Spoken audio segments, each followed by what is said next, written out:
Hello everyone, अभी हम देख रहे हैं particle nature of light the photon.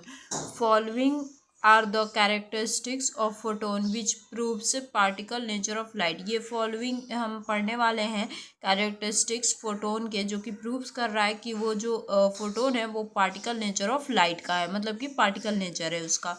तो in interaction of radiation with matter, radiation behaves as it if it is made up of particle like photon. In interaction, अगर interaction हो रहा है रेडिएशन का, तो मैटर के साथ में इंट्रैक्शन हो रहा है रेडिएशन का, तो रेडिएशन जो है वो बिहेव्स कर रहा है पार्टिकल लाइक फोटोन के जैसे। ठीक है, मतलब कि जब रेडिएशन के साथ इंट्रैक्शन हो रहा, मैटर का जब रेडिएशन के साथ इंट्रैक्शन हो रहा है, तो रेडिएशन जो है वो बिहेव्स कर रहा है फोटोन के पार्टिकल के जैसा। Each photon have energy each is equals to h mu. हर एक फोटोन के पास एनर्जी होता है जो कि E is equals to h mu होता है। Irrespective of intensity of radiation, all the photon of particle frequency have same energy.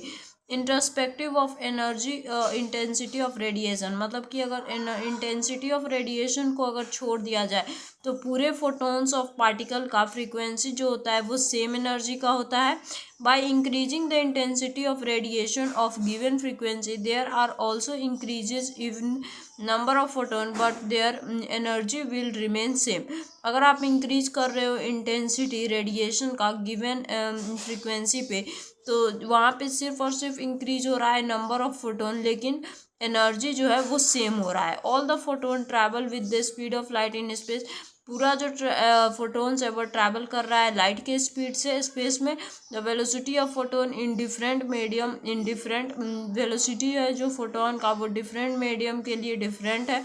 The rest mass of photon is zero. जो रेस्ट मास है फोटोन का वो जीरो है। It's moving and it's moving, और वो move कर रहा है। ठीक है ना। एंड यहाँ पे है the velocity of photon is different medium in different, different medium के लिए डिफरेंट है वेलोसिटी फोटोन का। और जो रेस्ट मास है फोटोन का वो जीरो है और वो मूविंग है। Mass can be given as, mass को हम लोग ऐसे डिनोट कर सकते हैं, mass is equal to m naught by v square by c square. V से मूविंग मास है, वी नॉट से रेस्ट मास फोटोन का है, वी से वेलोसिटी ऑफ फोटोन है, सी से वेलोसिटी ऑफ लाइट है। तो m is equals to m not यहाँ से निकाल रहे हैं तो एम इंटू में चला जाएगा, ये one minus v square by c square. M into one minus c square by v square कर देंगे क्योंकि ये ऊपर और इसको नीचे रख रहे हैं। ठीक है, is equals to m by c not, और क्योंकि वी जो है वो सी के इक्वल होता है, यहाँ पे हमने देखा था वी जो है सी के, यानी velocity of photon velocity of light के इक्वल होता है। तो v is equals to c cut के वन आएगा, यानी कि वन माइनस वन जीरो हो जाएगा, तो इससे मल्टीप्लाई करेंगे तो जीरो, एम नॉट जीरो आ जाएगा यहाँ से। ठीक है, तो यहाँ पे पता चल रहा है कि जो रेस्ट मास है फोटोन का वो जीरो हो रहा है, और वो मूविंग मास जो है उसको हम लोग इस तरीके से निकाल सकते हैं जो कि जीरो ही आएगा।